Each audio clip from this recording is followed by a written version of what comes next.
César Manrique, ahí lo están viendo, en un primer plano ha sido y es una figura clave en nuestra historia del arte, nuestra historia de las islas y en la configuración que a día de hoy tenemos sobre el territorio. Es un libro, el que están viendo, recientemente publicado, que ensalza lo que supuso su figura para el municipio de Aría, en Lanzarote, donde descansan sus restos y donde creó parte de su obra arquitectónica. Vamos a hablar con el autor de este libro, él es Francisco Galante. Muy buenos días. Buenos días, muy buenos días. ¿Qué significó César Manrique para Aría o Aría para César Manrique?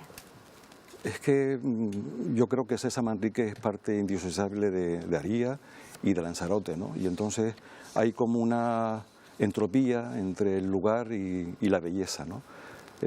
Aría como belleza, Manrique como creador de belleza y Manrique como creador de espacios sensacionales que ha dado a Lanzarote y que ha dado una impronta, ¿no?, particular a una isla que reconvirtió fundamentalmente después de su llegada de Nueva York en el año 66, pero ya en los años 60 ya había pues trabajado intensamente en algunos espacios que la propia naturaleza ofrecía y que él supo establecer una especie de ósmosis, ¿no?, de relación muy personal entre el personaje, el artista y la naturaleza, ¿no? Sin esa premisa no se puede, desde mi punto de vista, explicar la obra de Manrique. Bueno, es el caso, por ejemplo, de los jameos del agua. Es un cono volcánico, un antiguo tubo volcánico, donde con una pequeña intervención pues se ha convertido en lo que todos conocemos hoy, ¿no?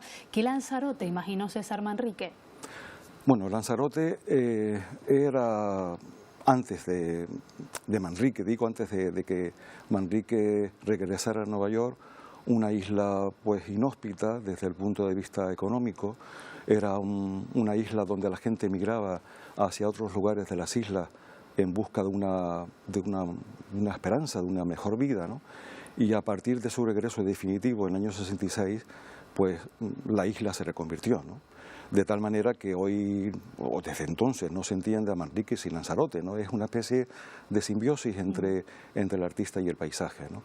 Y entonces, Manrique ocasionó con ello pues un desarrollo del turismo que ya había investigado sobre esa posibilidad en los años 50 cuando trabajó en Arrecife, que es una etapa de Manrique que se suele olvidar, pero que es muy importante como un laboratorio de experiencias.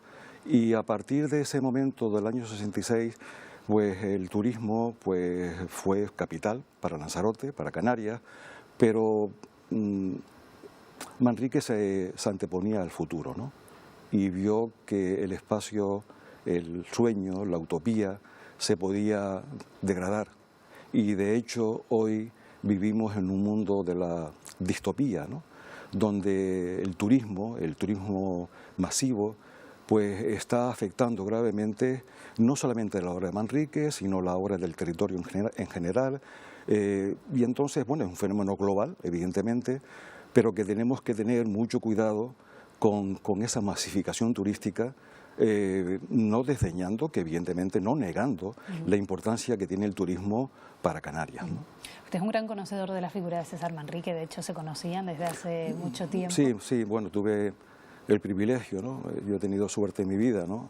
Y una de ellas, uno de los factores de esa suerte fue haber conocido a alguien que me enseñó a mirar, ¿no?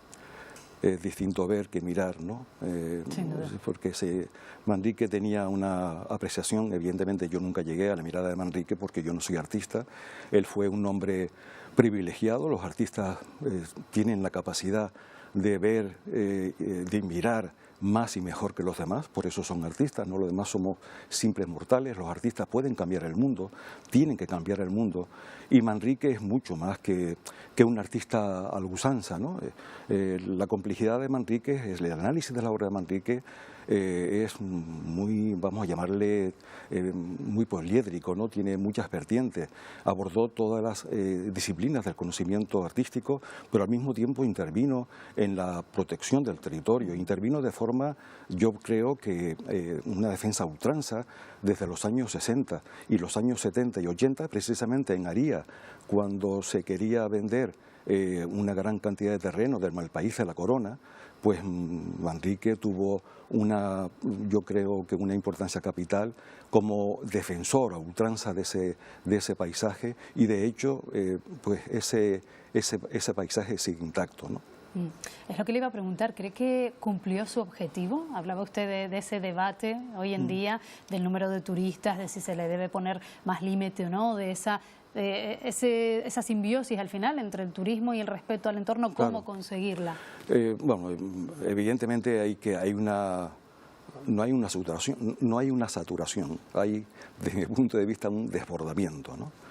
Un desbordamiento cuando las islas en general recibe pues muchísimos turistas, que afecta a un territorio tan frágil como es el territorio de Canarias, ¿no?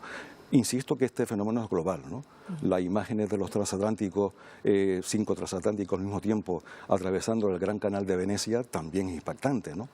Pero O de las montañas masificadas también. Las montañas masificadas, incluso las propias colas que se forman para visitar los centros turísticos, especialmente Timanfaya, ¿no? O por ejemplo la alteración de la imagen, la alteración del territorio, porque no hay un interés, pienso yo, por cuidar la obra de Manrique. A Manrique se le considera un objeto y no un motivo. Bueno, sin duda es todo un privilegio que César Manrique forme parte de nuestra historia. Gracias, profesor, por habernos dado a conocer un poquito más su figura. Y mucha suerte con él. Muy bien, muchas gracias. Muy amable.